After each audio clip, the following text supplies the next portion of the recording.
Domino's, the world's neighborhood pizza joint. Little neighborhood joint called Domino's.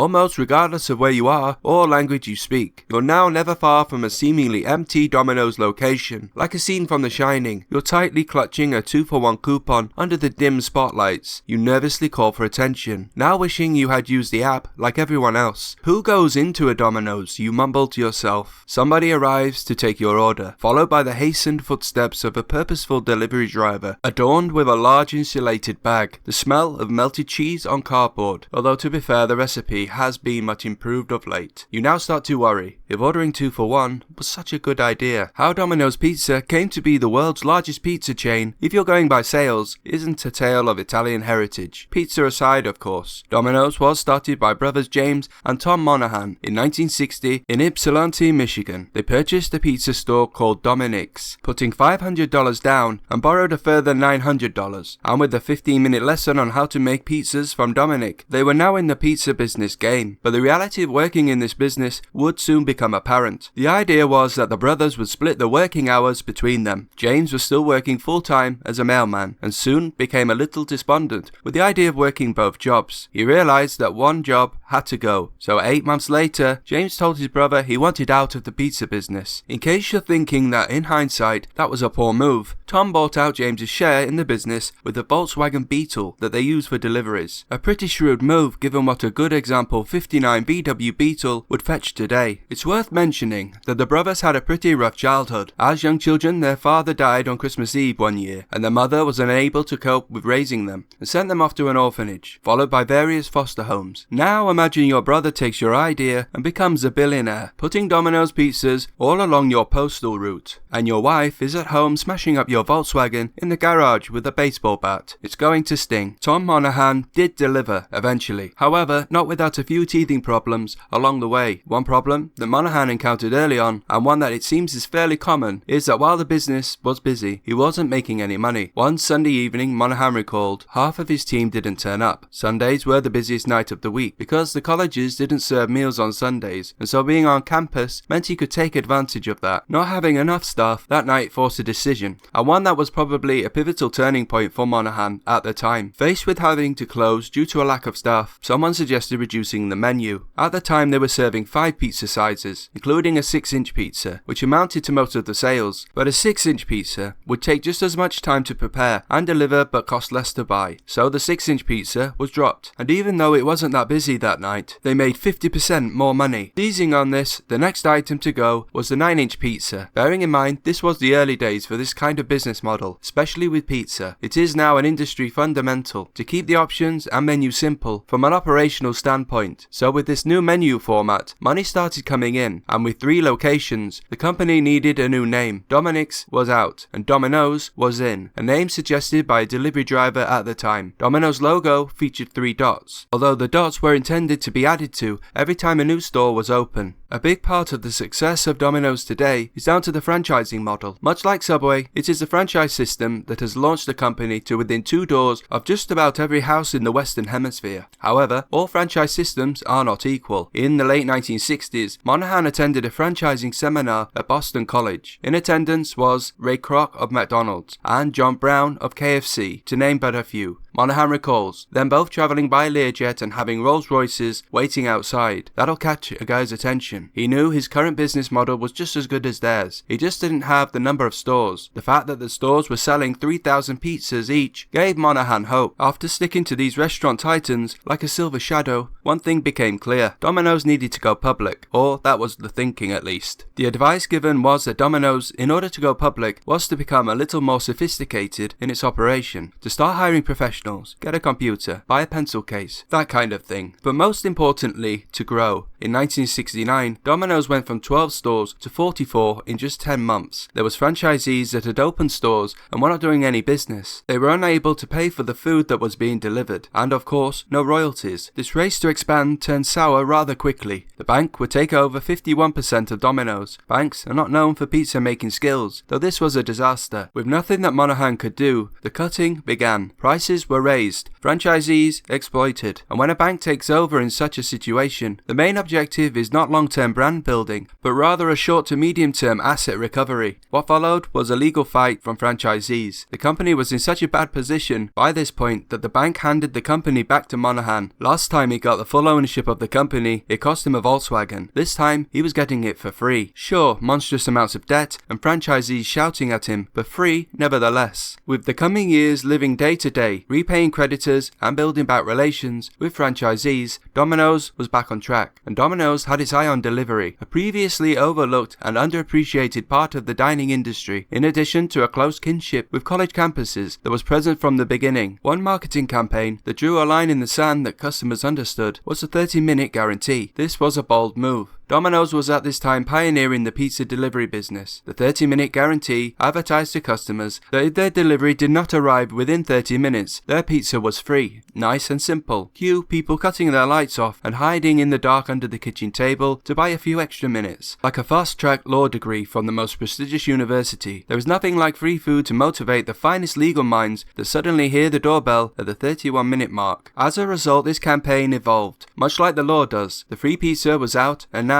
discounted pizza was in. This time pressure was an issue. After some road accidents involving Domino's pizza delivery drivers and some large payouts in liabilities, the whole rushing around for a pizza seemed off the menu. Domino's would later bring it back in a fashion. The implied concept of the 30-minute campaign was resurrected in more recent times with the slogan, "You got 30 minutes," a much more vague and non-committal ad that is designed to nudge your mind into thinking about the old campaign, but without the consequences or legal ramifications. A solid move.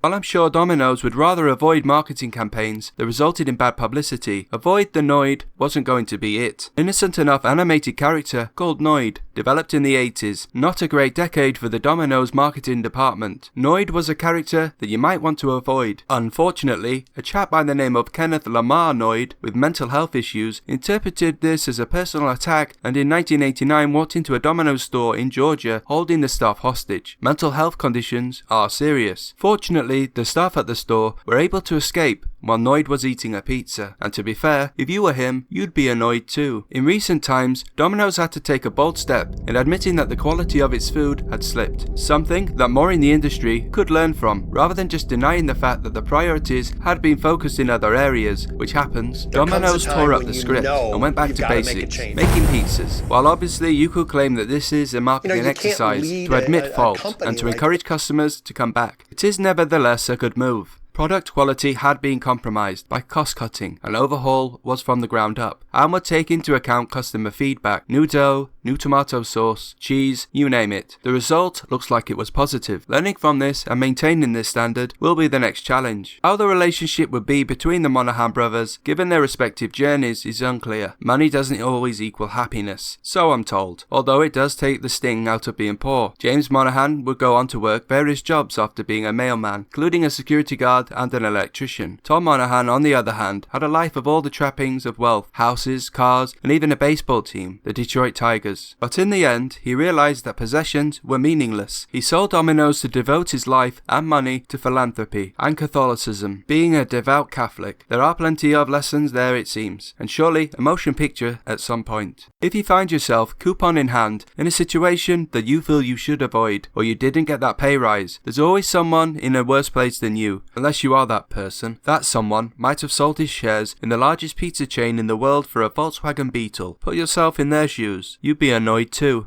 All things Domino's. Let me know. Thanks for watching.